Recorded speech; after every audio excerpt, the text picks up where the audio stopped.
বন্ধুরা, আগামী 18ই অক্টোবর শনিবার দিন সম্পন্ন হবে এবছরের ধন ত্রয়োদশী, যাকে আমরা ধনতেরাস বলে থাকি। আর এই ধনতেরাসের পবিত্র দিনে এই বিষয়টি হয়তো বারবারই শুনে থাকবেন যে অনেকেই ঝাঁটা কেনার পরামর্শ দেন। কিন্তু আপনি কি কখনো একবার ভেবে দেখেছেন যে এই পবিত্র দিনে কেন ঝাঁটা কেনার পরামর্শ দেওয়া হয়? এটা কি নিছকই একটি আচার নাকি অন্য কিছু? এর পেছনে কোন ঘটনা লুকিয়ে রয়েছে, আজ এই ভিডিওর মাধ্যমে আপনাদের সামনে এই বিষয় নিয়েই আলোচনা করব। এর পাশাপাশি আরও একটি গুরুত্বপূর্ণ বিষয় জানাবো যে এই বছর 2025 সালে যেহেতু ধনতেরাস শনিবার দিন পড়েছে, আর আমরা প্রত্যেকেই জানি যে শনিবার দিন ঝাঁটা বা ঝাড়ু কেনা শাস্ত্রে অনুচিত হিসেবে গণ্য করা হয়েছে। তাহলে এক্ষেত্রে কি করবেন? ধনতেরাসের দিন তাহলে কি ঝাঁটা কেনা উচিত হবে? এই প্রশ্নের উত্তরও এই ভিডিওতে আপনাদের সামনে ব্যক্ত করব। আশা করি দর্শক বন্ধুরা এই ভিডিওটি আপনাকে সমৃদ্ধ করবে। তাই ভিডিওটি শেষ পর্যন্ত মনোযোগ সহকারে দেখুন। দেখার পর কোনো প্রশ্ন বা মতামত থাকলে নিজের কমেন্ট বক্সে অবশ্যই জানাবেন। নমস্কার দর্শক বন্ধুরা, অমৃত কথা এই চ্যানেলে জানাই আপনাদের সুস্বাগতম। ভারতীয় দর্শন, শাস্ত্র এবং বিভিন্ন দেবদেবীর পূজা অর্চনা পদ্ধতি এই চ্যানেলের মূল আলোচনার বিষয়বস্তু। বন্ধুরা, সবার প্রথমে আপনাদের জানাই যে ধনতেরাসের এই পবিত্র দিনে কেন ঝাঁটা কেনার পরামর্শ দেওয়া হয়। এই প্রসঙ্গে একটি পৌরাণিক কাহিনীর উল্লেখ করতে হয়। বহু প্রাচীনকালে একটি গ্রামে এক দরিদ্র ব্রাহ্মণ বাস করতেন। ব্রাহ্মণটি ধার্মিক হলেও আলস্য এবং দারিদ্রতার কারণে তার কুঁড়ে ঘর ছিল অপরিষ্কার এবং আবর্জনাময়। একবার দেবী লক্ষ্মী মর্তলোক পরিভ্রমণকালে ব্রাহ্মণের কুটিরের সামনে এলেন। তিনি দেখলেন ব্রাহ্মণ পূজায় গভীর ভক্তি দেখালেও তার গৃহ দারিদ্র্যের প্রতীক আবর্জনায় ভরা। দেবী তখন ব্রাহ্মণকে বললেন, হে ব্রাহ্মণ, আমি তোমার ভক্তি দেখে সন্তুষ্ট, কিন্তু তোমার গৃহে আমি বাস করতে পারি না। দেবী লক্ষ্মী জানালেন, আমি সেই গৃহে বাস করি না যেখানে পরিচ্ছন্নতা এবং পবিত্রতা নেই।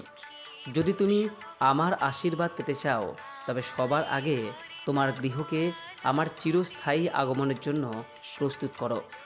ব্রাহ্মণ তখন বুঝতে পারলেন যে কেবল ভক্তিই যথেষ্ট নয়, লক্ষ্মীকে পেতে হলে কর্ম এবং পরিচ্ছন্নতার প্রয়োজন। ব্রাহ্মণ তখন বাজারে গেলেন। দিনটা ছিল ধনতেরাসের দিন। একটি নতুন ঝাঁটা কিনে আনলেন। তিনি সেই নতুন ঝাঁটা দিয়ে সমস্ত আলস্য, দারিদ্র্য এবং নেতিবাচকতার প্রতীক আবর্জনা স্তূপ ঝেঁটিয়ে ঘর থেকে বের করে দিলেন। তিনি স্থির করলেন যে নতুন ঝাঁটার এই প্রথম ব্যবহার অলক্ষ্যকে অর্থাৎ দারিদ্র্যকে চিরতরে বিদায় জানানোর প্রতীক। আবর্জনা দূর করার পর ব্রাহ্মণ বুঝলেন শুধু পরিষ্কার করলেই হবে না, গৃহকে পবিত্র করতে হবে। তিনি বাজার থেকে এক প্যাকেট লবণ কিনে আনলেন। তিনি সেই নুন অর্থাৎ লবণ সামান্য জলে মিশিয়ে ঘরের মেঝে, কোণ এবং প্রবেশপথ মুছে দিলেন। আয়ুর্বেদ মতে নুন হল পবিত্রতা এবং নেতিবাচক শক্তি শোষণ করার প্রতীক। নুন দিয়ে পবিত্র করার মাধ্যমে তিনি লক্ষ্মীকে বোঝালেন যে তার গৃহ এখন অপবিত্রতা এবং অশুভ শক্তির প্রভাব থেকে সম্পূর্ণরূপে মুক্ত। ব্রাহ্মণের এই দুটি কাজ, ঝাঁটা দিয়ে দারিদ্র্য দূর করা এবং নুন দিয়ে পবিত্রতা প্রতিষ্ঠা, এই দেখে দেবী লক্ষ্মী অত্যন্ত প্রসন্ন হলেন। দেবী লক্ষ্মী তখন ব্রাহ্মণকে বর দিয়ে বললেন, যে ব্যক্তি কার্তিক মাসের কৃষ্ণপক্ষের ত্রয়োদশী তিথিতে অর্থাৎ এই ধনতেরাসের দিন আমার আগমনের উদ্দেশ্যে এই দুটি কাজ করবে, অর্থাৎ নতুন ঝাঁটা কিনে আলস্য দূর করবে এবং লবণ কিনে গৃহকে পবিত্র করবে, সেই গৃহে আমি চিরস্থায়ীভাবে বাস করব। ঝাঁটা হবে আমার আগমন নিশ্চিত করার প্রতীক, আর লবণ হবে সেই সম্পদকে সুরক্ষিত করার প্রতীক। বন্ধুরা, এই ঘটনা আমাদের শেখায় যে ধনতেরাস শুধুমাত্র সোনা রূপা কেনাই শেষ কথা নয়, বরং নতুন ঝাঁটা কেনা দিয়ে জীবন থেকে আলস্য ও দারিদ্র্য দূর করা এবং লবণ কিনে মানসিক ও পারপার্শ্বিক পবিত্রতা বজায় রাখাও মা লক্ষ্মীর আশীর্বাদ পাওয়ার জন্য সমানভাবে গুরুত্বপূর্ণ। এই কারণে ধনতেরাসের মতো পবিত্র দিনে ঝাড়ু বা ঝাঁটা এবং লবণ কেনার পরামর্শ দেওয়া হয়। আশা করি এইবার বিষয়টি আপনাদের কাছে সম্পূর্ণরূপে পরিষ্কার হয়েছে। এইবার যে প্রশ্নটি সকলের প্রশ্ন, যে এই বছর ধনতেরাস শনিবার দিন পড়েছে, তাহলে কি শনিবার দিন ধনতেরাসে ঝাঁটা কেনা শুভ হবে? কারণ কারণ অনেকেই বলে থাকেন শনিবার দিন ঝাড়ু বা ঝাঁটা কেনা উচিত নয়। তাহলে এই ধনতেরাসের দিন শনিবার হওয়ায় ঝাঁটা বা ঝাড়ু আপনি কি কিনবেন না কিনবেন না? বন্ধুরা, এই প্রসঙ্গে আপনাদের জানাই, এটা ঠিক যে জ্যোতিষশাস্ত্র মতে শনিবারে ঝাঁটা কিনতে নেই। এমনটা করলে বলা হয় যে বাড়ির অভাব এবং দুর্ভাগ্য টেনে আনতে পারে। কারণ ঝাঁটা আবর্জনা বা দারিদ্র্য দূর করার বস্তু হলেও শনিবারে এটি কেনা শনিদেবের অসন্তোষের কারণ হতে পারে। কিন্তু বন্ধুরা, ধনতেরাসের মতো পবিত্র দিনে এই বিষয়টি কিন্তু একেবারেই প্রযোজ্য নয়। এখানে ধনতেরাস একটি মহাতীর্থ বা উৎসব তিথি। এখানে দিনের অপেক্ষা তিথির গুরুত্ব সবথেকে বেশি। এই দিনের লক্ষ্মী পূজা এবং ধন্বন্তরী জয়ন্তীর শুভত্ব সপ্তাহের সাধারণ নিয়ম বা শনিবারের সাধারণ প্রভাবকে ছাপিয়ে যায়। ধনতেরাসে ঝাড়ু বা ঝাঁটা কেনা কোনো সাধারণ কেনাকাটি নয়। এটি লক্ষ্মীকে আহ্বান করার শাস্ত্রীয় বিধান এবং আচারের একটি অংশ। যখন কোনো জিনিস ধর্মীয় আচারের জন্য কেনা হয়, তখন তার দিন বা বারের নেতিবাচক কোনো প্রভাব থাকে না। তাই শনিবার দিন সাধারণভাবে ঝাঁটা না কেনার পরামর্শ দেয়া হলেও ধনতেরাসের দিনটি লক্ষ্মীর জন্য উৎসর্গীকৃত বিধায় এই দিনে ঝাঁটা কেনা পরম শুভ। যখন কোনো জিনিস পূজার উদ্দেশ্যে কেনা হয়, তখন সেটি আর সাধারণ বস্তু থাকে না, এটি পূজার সামগ্রী হিসেবে গণ্য হয় এবং পূজার সামগ্রী কেনার জন্য কোনো দিনই অশুভ হয় না। কার্তিক মাসের কৃষ্ণপক্ষের ত্রয়োদশী তিথি অর্থাৎ এই ধনতেরাসের দিন নিজেই এতটাই শুভ শক্তি ধারণ করে যে তা শনিবারের লোকবিশ্বাসের কোনো নেতিবাচক প্রভাবকে সম্পূর্ণরূপে অতিক্রম করে যায়। তাই আপনি নির্দ্বিধায় এই দিন ঝাঁটা বা ফুলঝাড়ু কিনতে পারেন। তবে হ্যাঁ, মনে রাখবেন এই দিনে প্লাস্টিক বা লোহার হাতলযুক্ত ঝাড়ু বা ঝাঁটা কেনা এড়িয়ে যাবেন। অনেকেই প্রশ্ন করেন যে ঝাঁটা কেনা উচিত নাকি ঝাড়ু কেনা, এবং কটি কেনা উচিত, এবং এই দিয়ে কী বা করা যেতে পারে। এ প্রসঙ্গে আপনাদের জানায় যে সবথেকে শুভ হলো ফুল ঝাড়ু। ফুল ঝাড়ু নরম হয় এবং এটি প্রাকৃতিক উপাদানে তৈরি। এর কোমলতা প্রতীকীভাবে বোঝায় যে লক্ষ্মীকে যেন বিনয় ও শ্রদ্ধার সঙ্গে আহ্বান করা হচ্ছে, কোনো কঠোরতা বা আঘাত দিয়ে নয়। অন্যদিকে নারকেলের যে শলার ঝাড়ু, এটিও কেনা যেতে পারে, তবে ফুল ঝাড়ু বা ঘাসের তৈরি ঝাড়ুকে অগ্রাধিকার দেওয়া হয়।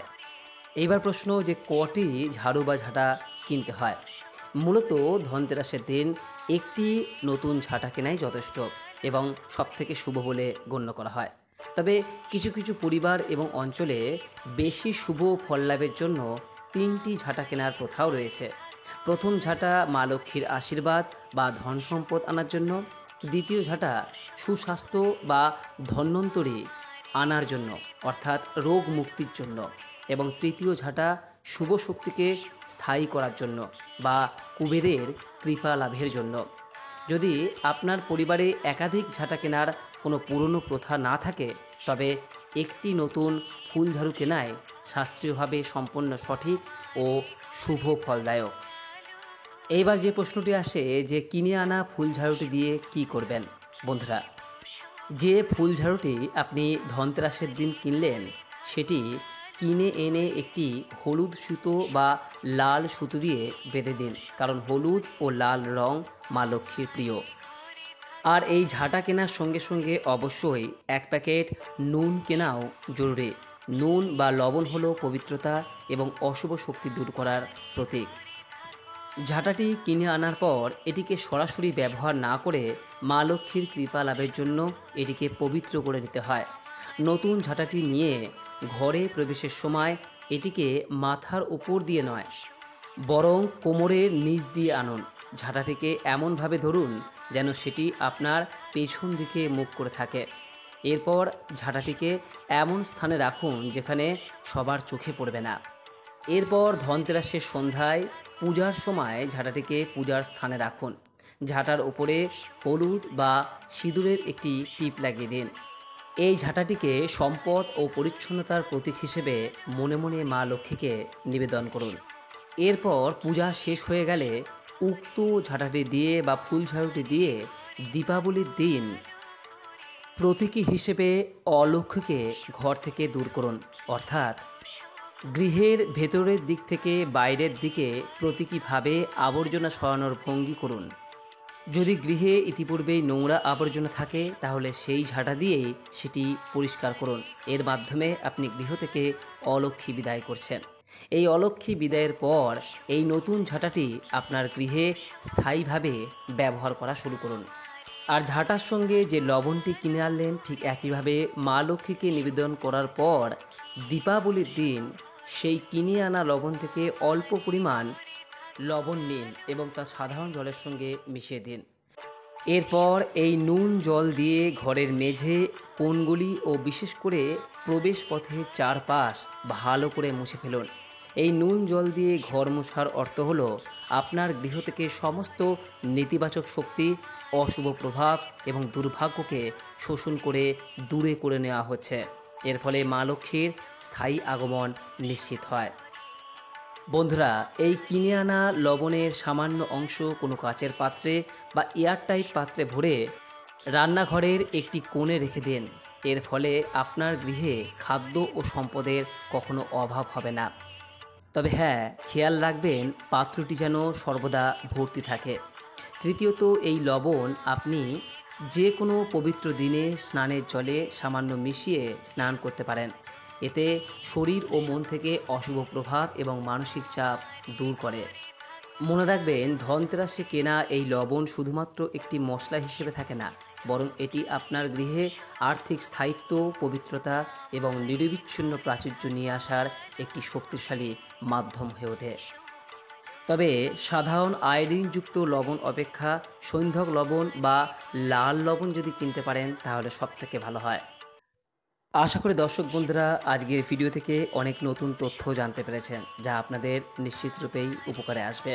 এই ভিডিও থেকে যদি সমৃদ্ধ হয়ে থাকেন, অনুগ্রহ করে ভিডিওটি লাইক করবেন, পারলে আপনজনদের উদ্দেশ্যে শেয়ার করবেন এবং পরবর্তী সময়ে এই চ্যানেলের ভিডিও পেতে চ্যানেলটিকে সাবস্ক্রাইব করে রাখবেন ও পাশে থাকা নোটিফিকেশন বেল আইকনটিকে ক্লিক করে রাখবেন। যদি কোনো প্রশ্ন বা মতামত এরপরেও থাকে নিচে কমেন্ট বক্সে অবশ্যই জানাবেন। সকলেই ভালো থাকুন, সুস্থ থাকুন এই কামনা করে আজকের মতো ভিডিওটি এখানেই শেষ করলাম। নমস্কার, ধন্যবাদ। ঈশ্বর আপনার মঙ্গল করুক।